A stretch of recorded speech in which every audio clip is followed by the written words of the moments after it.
Bongo face à face. Hein? Mimika Bongo face à face na Rosine Mochopi. Mimika Bongo face à face na Rosine Mochopi. Ba vérité eza na kati awa. Makambo eza na kati awa. Ba o ba luka ki kocha moi ba dongolo miso. Ils seront exposés. Ils seront exposés. Mimika Bongo face à face na Rosine Mochopi. Kuna tomoni modé face à face na Mama Milo. Fusion. Confusion baye batie décor. Batie décor. T'as la confusion des côtés. Souda ko banolia ba fufugo. Oza yitela. Baye bi ko tane faible. Ba ti atika kalia ka fufu. Ça comme la monsieur dit. On va témanga, pour éviter, il faut éviter. Éviter. Papa ça va kufa. Ça m'a tellement comme na vie. Ko sora mtu na mwasi te pour un bon te. Ndako eza mobile wana te. Ndako oyo zo hérité ndako eza mokolo ndako eza mwana eza mobile wana te. Na ba bêtise oyo ya ko gagner na ngona ndako et puis yo zo encourager. Et tout ça au bongo. Tout ça au bongo. Entre les nez ça casse. Alors mamie. Face ya modé face à face na Mama Léa Ndaya l'infatigable. Vous êtes sur Top Media TV. Voilà, mesdames et messieurs, Bandeko Walandi à Top Media Télévision, Bandeko Walandi à émission Oh le code de bonne conduite, soyez le bienvenu. Moi c'est votre frère Tadi Ngalapa. Dans le souci toujours de vous informer jour pour jour, nous sommes aujourd'hui le 8 juillet 2023. Nakanisi Nzambe Azoko Batela Bandeko Ebele, l'obédaki le 7 juillet, Mokolo Yambota Mananga. Je dirais un grand merci na bayenionso.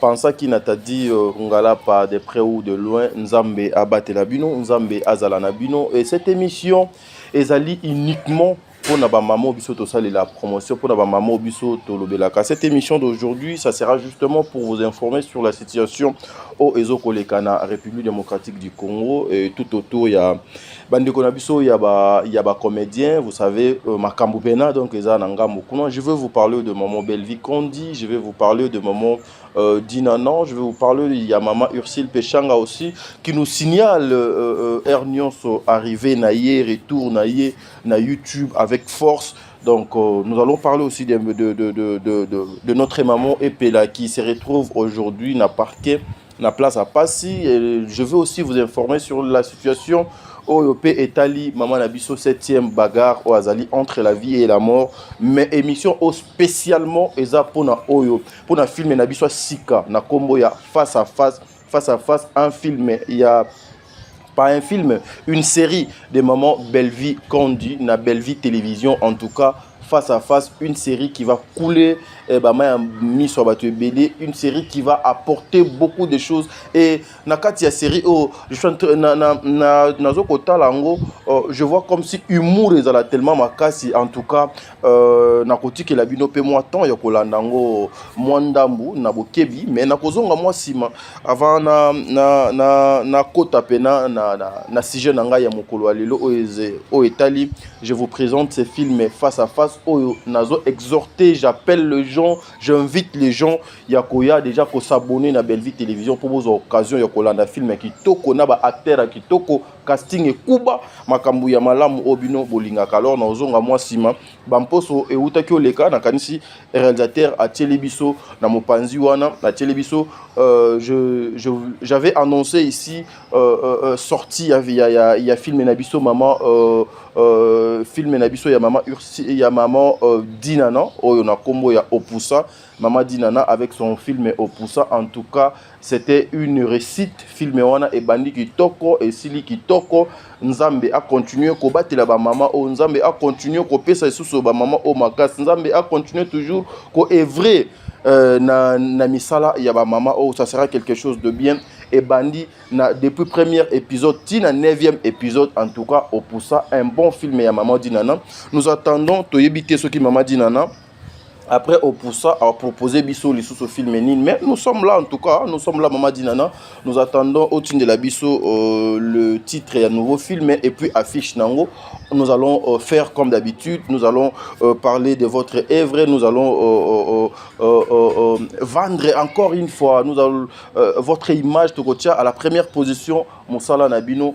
Une façon de vous accompagner dans tout ce que vous faites. Maman Dinana, nous attendons tous le nouveau film et l'affiche d'un nouveau film parce que c'est depuis le vendredi, c'est depuis le jeudi si je ne m'abuse pas, depuis le jeudi, depuis le jeudi que le film est déjà de Silaki, donc le week-end peut-être, on va nous proposer le comment Wenangambu ya Maman Dinana et puis nous avons appelé moi si Malisou ce monde pour après récit total il y a film Nabiso film Oyo et Sali Rage.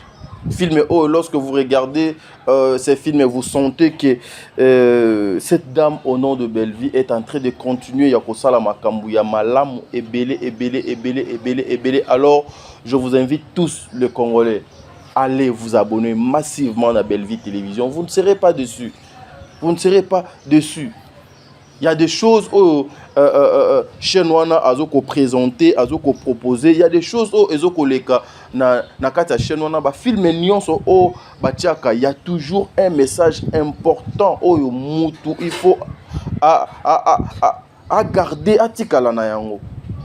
Atikala Nayango. Si vous regardez 9e épisode, il y a film Nabiso Ndenge film donc Sileli, vous allez comprendre Makambo pe belé et les qui na film eza Makambo et les kakanaba vie réelle à Batou. Je pense que vous avez pris votre part bozo qui part Nabino, bozo qui part Nabino Nzambe à Pambola Kibino à travers notre film. Et Maman Belleville à l'alité. Elle nous propose encore un nouveau film. Elle nous propose encore un nouveau film face à face. Face à face où je vais vous laisser ici le temps de suivre l'extrait. Il y a un film maintenant pour tout le monde commenter parce que les autres ont présenté des films. Mesdames et messieurs. Mais avant de commencer cette émission, comme d'habitude, je dirais un grand merci à Maman Bijou Ketani. Un grand merci, maman. Hier, c'était mon anniversaire. Un grand merci. Non, j'avais senti votre présence, maman. Un grand merci à vous. Un grand merci aussi à papa Jean-Pascal Leka qui ne me laisse jamais. Elle était toujours là. Papa, Azo, même Naba Hermoboé, il m'a écrit pour me dire, mon fils, Nzambe Azo Lokumo, je n'aimerais pas tout. Kolobango awa mais papa Jean-Pascal le président yaba congolais nyonso vivant à Liège Nzambe apambola yo a continuer ko sala ebele. Un grand merci aussi à maman Zozo la cour suprême au bonga na papa Noé Mavakala Nzinga mis le respect maman na ba Isaac ba Josué ba miracle maman ba Tadingala pa maman ya ban ebele Nzambe apambola bino. Un grand merci encore une fois à maman Déborah Lubanda. Maman Déborah Lubanda, bien qu'elle était au travail, mais à la mouka qui a tika ki mosala pour me faire une vidéo, ça me va trop au cœur, maman. Message au Pessinga na vidéo, na Onyo Sotin de Linga, ça me va droit au cœur. Je prie aussi ma part, en tout cas, et tika li gravé na moté manangaye. Mais maman Déborah, au bombela ingelo mobu, mais bien que yo moko do bimisango gloire à Dieu. Un grand merci na maman Yvette Mbango aussi qui était là. Un grand merci à elle s'appelle Aurélie Mafuka Yaba Aurélie, c'est-à-dire une femme consciente.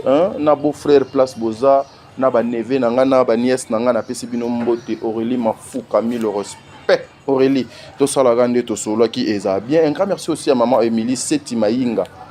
Maman Émilie Setimaïnga, moi c'est Nzambe depuis Canada wana. Merci beaucoup maman pour notre participation na bino. Merci pour la famille Libota Mobima, merci pour la meilleure fan nyonso Oya Sarato la télévision, merci na ba nyonso pe ba soutenir kinga même à travers vos prières pour la journée à lobby pour la mokolo ya naissance nanga, c'est une grâce, c'est gloire à Dieu que nous sommes vivants aujourd'hui. Voilà, je vous laisse d'abord suivre l'extrait ya film Nabino au Nakombo, il y a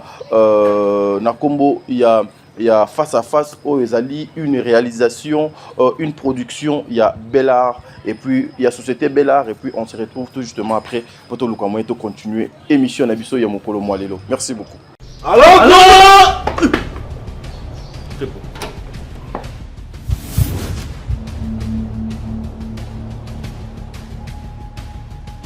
Je sais pas Donc toi, quoi tu faire. acceptes de souffrir comme ça? Non, je t'en parle pour que tu m'aides, pour me dire qu'est-ce que je dois faire.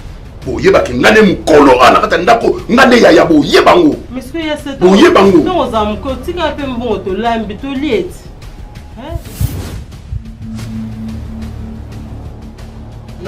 Babi, l'homme qui t'est. Ah! Jésus. Ah, Jésus m'a yélé. L'homme qui t'ira s'attachera à sa femme. Mobali à Longwe. Moi, ça, ça n'a pas de côté. Souda ko banolia ba fufu bo. Ozayi tela. Ba yebi ko zane faible. Ba ti atika kalia ka fufu. Ça comme la monsieur était. On va témananga, vous éviter, il faut éviter. Éviter. Mon papa ça va kufa. Ça n'a tellement comme na vie. Ko sora mtu na mwasite pour un bon. ndako eza ya mobali wana te ndako oyo azohérite ndako eza mokolo ndako eza mwana eza mobali na wana te na babétise oyo aye korenie nango na ndako epuis yo ozoencourage Tout ça en bon.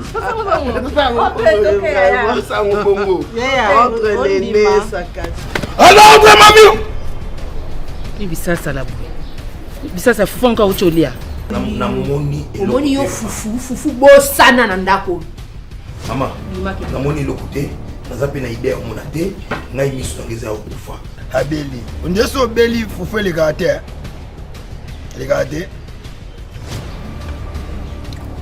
Puis faut yeba gozolo bela chef yanda. te chef te gigolo ya ndako wa gigolo numéro 0 oui Titi. Maman, pardon. Caro, dis-moi.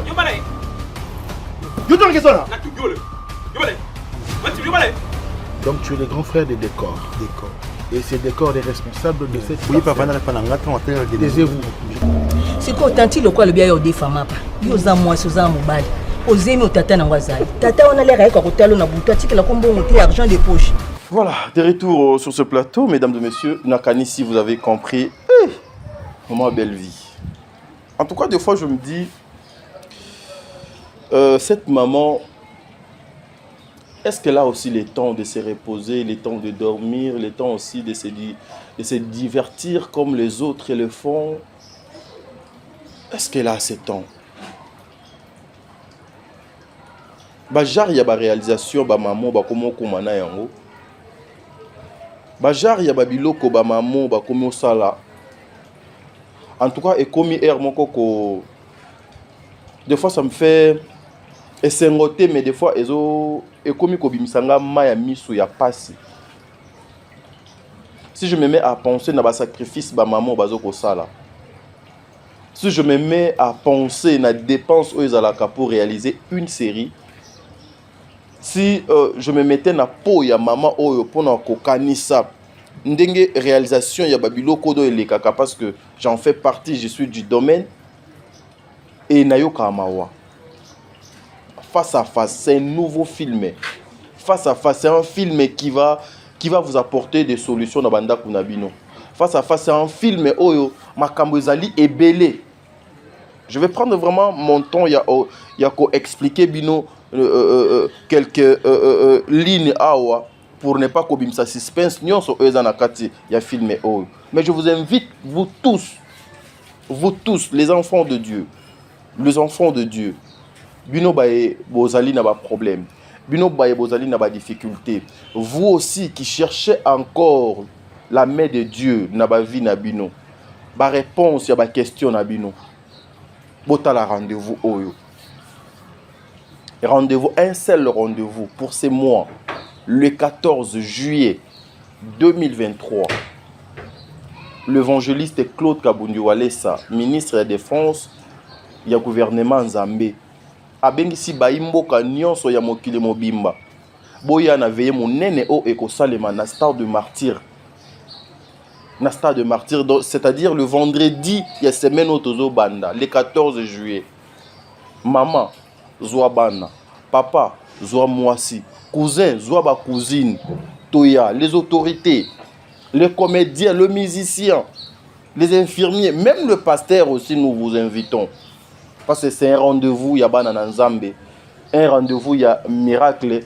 Seigneur Jésus-Christ, Yeka Kane Moutazali, bannière ya nyons. Vous savez, lorsque Papa Oyo Abimaka, ces messages, ezalaka sima na yango il y a toujours l'accomplissement ya maloba ya nkolo. Et aussi on connaît un bon prophète lorsque alobi likambo et après makambo oyo alobi et kokisami. Le rendez-vous yango le 14 juillet Kozangate avec l'évangéliste Claude Kabundiwale. Ça voilà, je parlais de notre film Face à face. Face à face, c'est un film oyo. Vous voyez les acteurs comme Papa Nabiso Elombe. Bozon c'est l'angana Papa Elombe. Les acteurs comme Papa Nabiso Papa Serge. Les acteurs locaux là Maman Milo. Les actrices locaux là Maman Milo, j'allais dire. Locaux là Maman Top. Locaux là Pierrot. Gesho. Gesho. C'est un rendez-vous Yamakambo Malamo sur ces films. Je vous invite tous, allez vous abonner déjà. Nous sommes au-delà de 221 000 abonnés. 221 000 abonnés. C'est grâce à Dieu, à travers Oyo Azochaka Tinabino, pour que vous venez, vous continuez à s'abonner massivement à Belleville Télévision. Face à face, si je ne m'abuse pas, peut-être aujourd'hui, je vais chercher à être en contact, mais au moins je sais que Lelo, week-end à Lelo, n'a pas 16h30 comme d'habitude, Zoaka déjà place Nayo, na Belleville Télévision, parce que Zala Moutouali Bosso, il y a qu'à commenter en 10 fois, Zala Moutouali Bosso, il y a qu'à partager en 10 fois, Zala Moutouali Bosso, il y a qu'à tala en 10 fois na mokolo.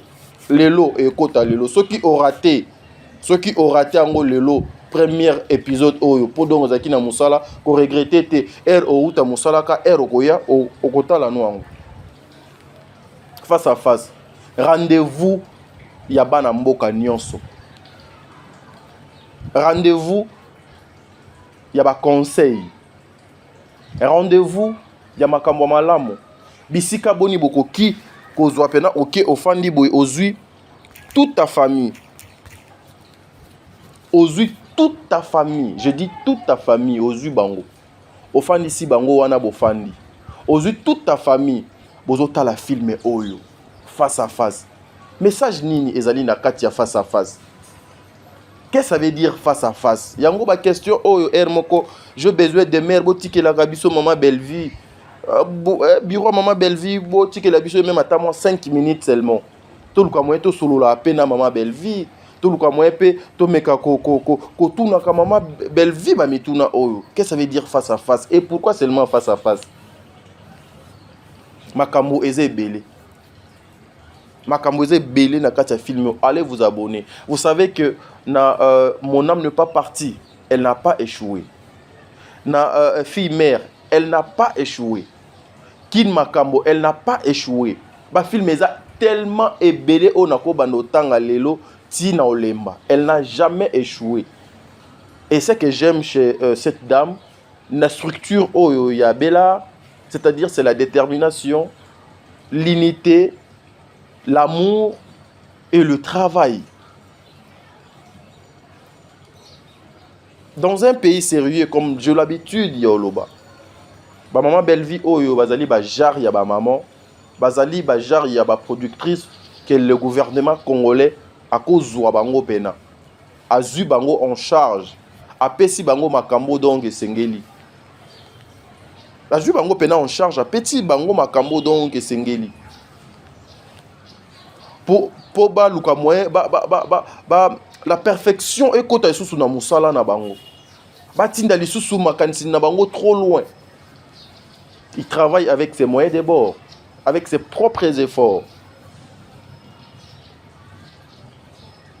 Je vous propose aussi Lelo Bena Mimika Bongo face à face. Hein? Mimika Bongo face à face na Rosine Mochopi. Mimika Bongo face à face na Rosine Mochopi. Ba vérité eza na kati awa. Makambo eza na kati awa. Ba o ba lukwa ki kotia moi ba dongolo miso. Ils seront exposés. Ils seront exposés. Mimika Bongo face à face na Rosine Mochopi. Kuna tomoni acteur lokola Kulutu Nabiso Modero. Il y a Modé. Et puis il y a modé face à face. Il y a modé face à face. Na maman Léa Ndaya, elle est infatigable. Na génération na yé à l'époque muto asala succès kolekaye azate. Génération na yé suivi de maman Ursule Pechanga. Basio ba tombolaka théâtre à l'époque Nkita. Léa Ndaya face à face na ya modé. Imaginez la suite. Kuna ya modé face à face na maman Milo. Fusion. Confusion ba ye batie décor. Batie décor. T'as la confusion des côtés. Bokepe mwambangu kuna boke kozwa lisusu Aziza. Aziza, hein? Aziza. Ozui Aziza, ozui papa Serge face à face. À les confusions ba ye ba kotisi Belvin akati. Face à face. Au film ndenge nini. Au film ndenge nini. Allez soko ke mwandambu wana omoni mama top wato. Omoni mama top wato et romona mama top wato face à face na mama Anne. Mama Annie. Mama top wato, mama Annie face à face. Film oh, il y a des surprises na kati, je vous jure, il y a des surprises. Au poussani sous mwandambu. Au Moni Cardozo, 1000 esprits na Luna Miezi. Ma fille, Luna, je te salue. Eh, ma fille, quoi? Ouais. Oui. Je te salue. Face à face. Allez, au Poussanika Mwandambu, Ozoluka, au Poussana Mwandambu, au Moni Geisho, Spawn.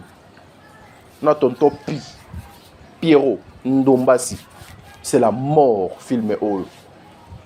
Bitumba Banzoko, na Yemei, papa est Lombe. Papa est Lombe.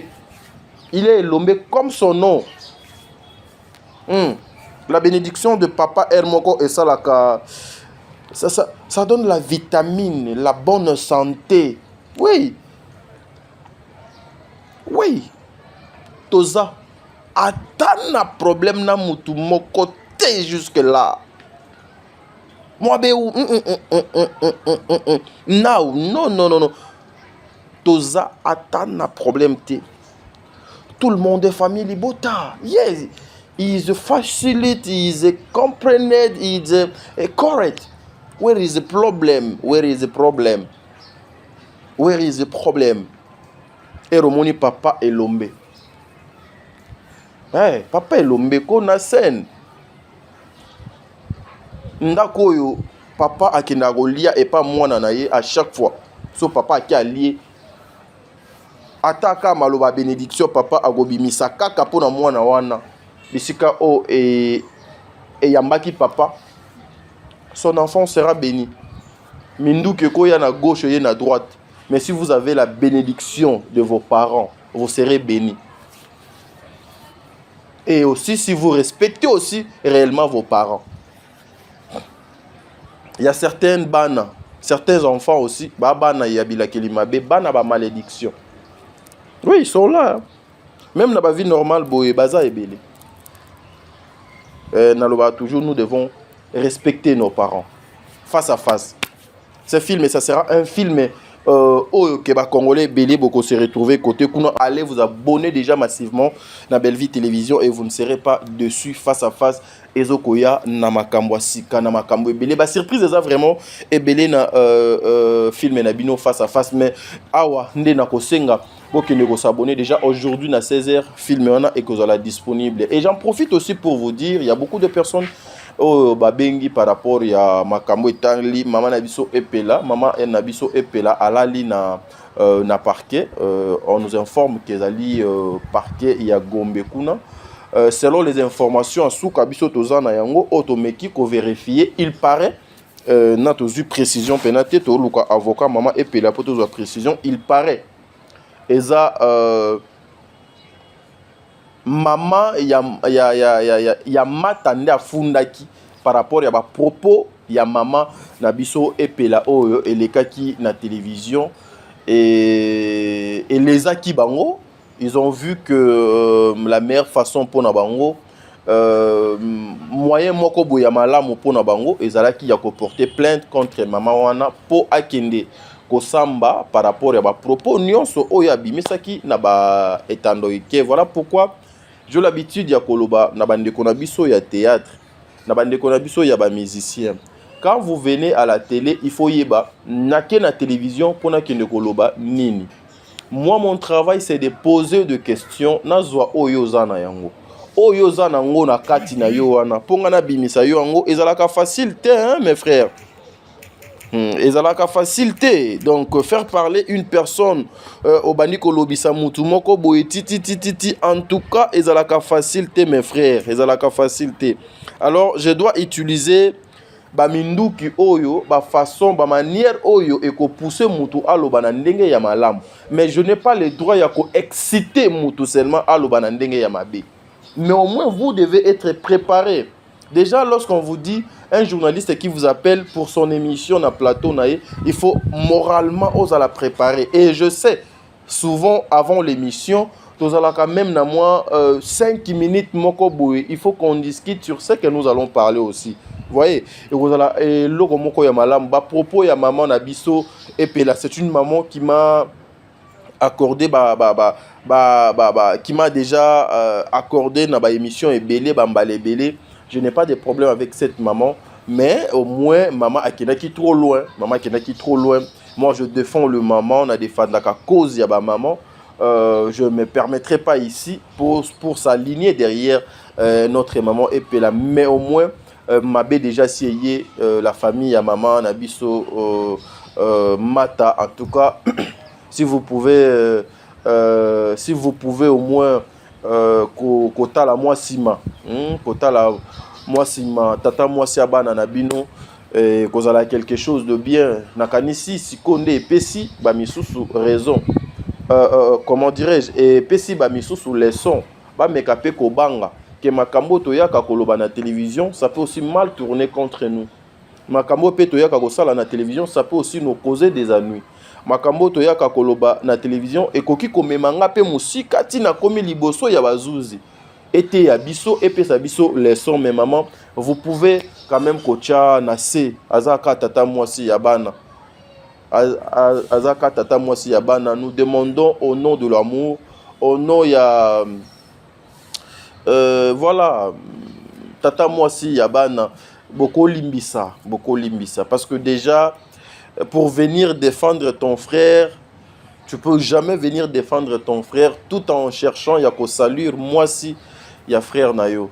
On est déjà vu de loin aza papa o azuba choc belé. Papa vu de loin aza papa azuba choc belé et pas bande konaye à théâtre.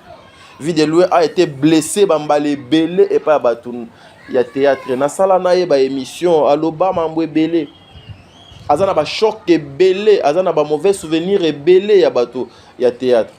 Aujourd'hui venir à la télé pour commencer ya koloba pour la santé des vies de loin, pour tout ce qui se passe, en tout cas pour moi je trouve que c'est ezali façon ya kolinga vie de loin te.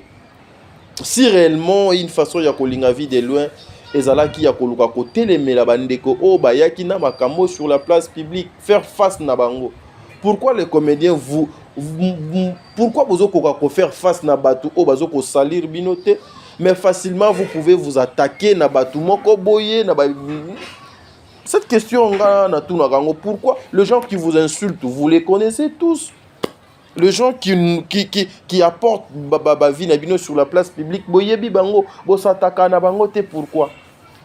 En tout cas, quant à moi, maman et pelale beaucoup plus attaqué na bandeko oh bazwa qui vit à matana vie à papa vie de loin ba ye nango na télévision parce que zali malamote.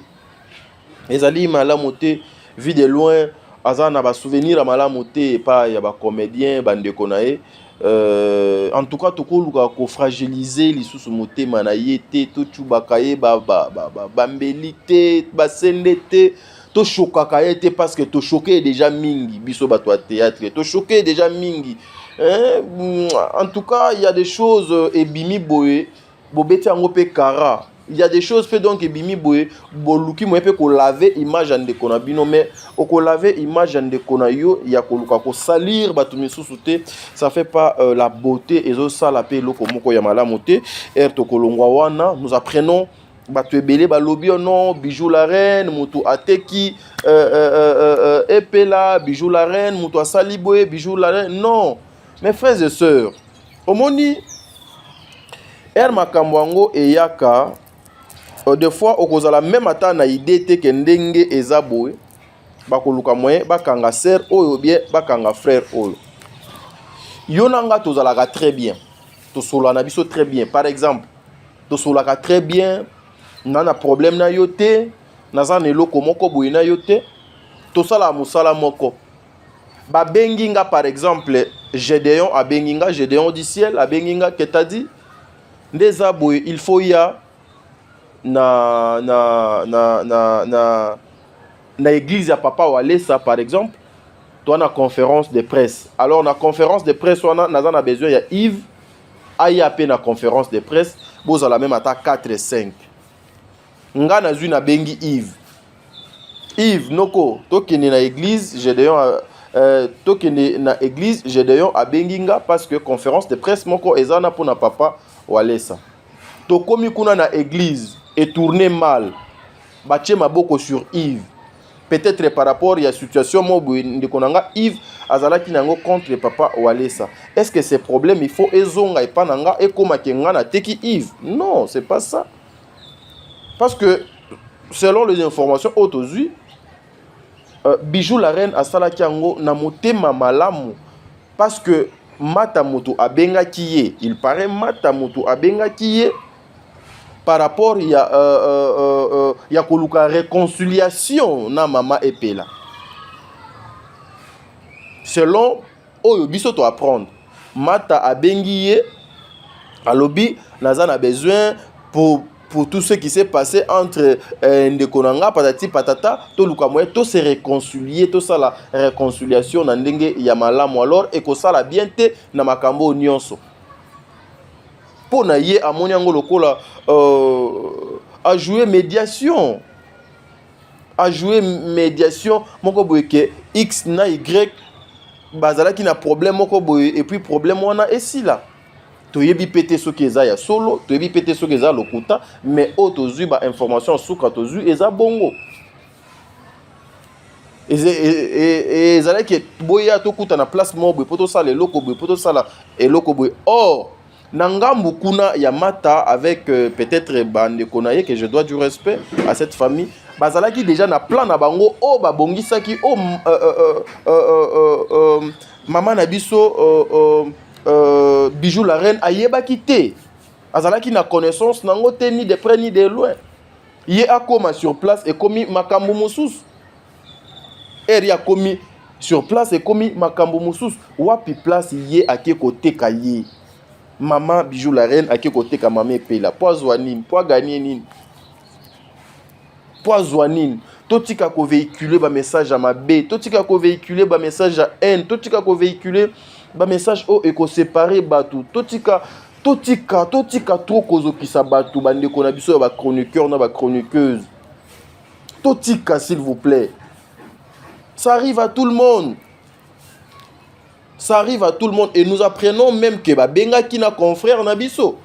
Confrère na biso mutu abenga ki nous apprenons que zaka yemo ko mame pela que yaka place boito ça la émission.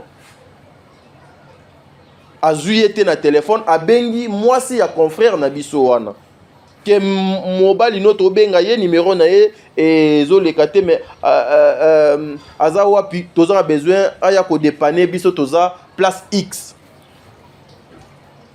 Donc ce qui confrère na biso pe kindaka peut-être balinga ki pe bazoyer parce que là déjà maman epela était entre le mains ya bateau yo ba ki kozoyer. C'est là où nde mabe pena eza mais Bijou la reine au départ ayeba ki teke eko kinduko suka wana et puis ekozala wana. Nous devons faire très attention s'il vous plaît. S'il vous plaît, nous devons faire très attention na makambo tozo kolobaka na ba etando ike. To lukaka ba vu ebele na nanzela ya mensonge te, nanzela ba n'importe quoi te. Eza ba vie ya ba maman oyo ba papa oyo eza pe ba vie na biso. Évitons tout ça, s'il vous plaît. Évitons tout ça. Évitons ça. Évitons ça, s'il vous plaît, mes frères et sœurs. Voilà, ce qui est au Komiwana. Situation ya maman Nabiso, 7e bagarre. La situation de notre maman, 7e bagarre, en tout cas, ils allaient à Malamoté. Maman, 7e bagarre, Aza vraiment sérieusement malade. Elle a besoin de toi, oh Olingakaye. Elle a besoin de vous, oh Bosepela na Moussala na Edo Asalaka. Eza kaka pona mbongo te, pona lochocho te. Eza pona katugo bianza te. Eza li pona nzimbu te. Mais même à travers vos prières. Parce que nous déconnons moi si Azali na place à Malamoté. Azali na place à Malamoté, ça demande vos Azali na place à Malamoté, ça demande vos interventions, ça demande implication nabino, ça demande assistance nabino na niveau nyonso. Parce que jusque là on devrait intervenir, mais jusque là non on va intervenir te l'intervention chirurgicale tisukona ba sali mama na bisoté. To yebite ce qui se passe, mais moi je sais que après ici non kende pour nous labino information vraiment na source. Tous ont pena information dans source, une façon ya cause la bino pena matière makambo pena et cause la ya bio pour bino bo meka ko comprendre s'il faut cause sa sœur, s'il faut cause un membre de sa famille to koluka to zwango pour na ko informer bino. Voilà, c'est par ici que biso to koluka moyen to kabwanana bino, mais je dirais un grand merci encore une fois à la grande dame Poutine écriture à Congo Belvi Condu. Merci beaucoup maman. Pour na nyonso pour le jour de mon anniversaire, un grand merci à vous. Je dirais un grand merci. Nzambe a continué à combattre la yo Belvi Kondi. Merci infiniment. Un grand merci à maman Dinana. Maman Dinana, un grand merci maman. Appel na yo, message na yo, tout ce que vous avez fait pour le 7 juillet. Maman Dinana, que le bon Dieu vous bénisse. Un grand merci. Je resterai reconnaissant, Maman Dinana. Un grand merci à Ursule Péchanga Mobutu, la ville est calme. Un grand merci à vous, maman. Nzambe a continué à combattre la bino. Nzambe a continué toujours à combattre ebele na ba vie na bino. Vous avez été là pour moi pour la mokolo ya le 7 juillet. Un grand merci encore une fois à Marina là-bas. Là-bas yaba Marina. Nzambe a continué à combattre sa bino ebele, hein? Un grand merci à ma grande dame Wana. Encore une fois, un grand merci à maman Aziza. En tout cas, bola moleke belé, ba maman nyo son atangi. Nzambe a continué kozala na bino. Belle vie. Nzambe a salaminene na vie na yo maman belle vie kondi. Maman Dinana, maman Ursule Péchanga, maman Marina, maman Aziza. J'en suis reconnaissant. Famille Libota Mobimba. Bamo Pécha Nyonso. Bamo Pécha Love Nyonso. Badina Chou Nyonso. Je vis encore l'amour. Na photo nanga pamba. Comment les gens commentaient. Il y a famille Libota en tout cas. Un grand merci à vous. Un grand merci aussi à ma mère fan. Ma mère fan, le meilleur fan. Président Bébé, maman Nathalie Nana Mosibou. Angelos Karouane. Fatou Conti. Makia Lakumba. Sol Mbemba Basol, Madeleine Aketa, Bandeko Nyonso, Jenny Beta industriel, Tata Poefapekato, un grand merci à vous papa. Bon papa, Tata Moisi, pour Azam Moisi, Ndekonanga Moisi, c'est-à-dire Tata Moisi Abanananga, Tata Po Nzambe a continué à combattre la bino. Moi, c'est votre frère Tadingala. Le travail continue. Nous allons continuer toujours à faire notre travail. Une façon, il y a qu'à informer, peut combiner la bino makambo bolinga mini.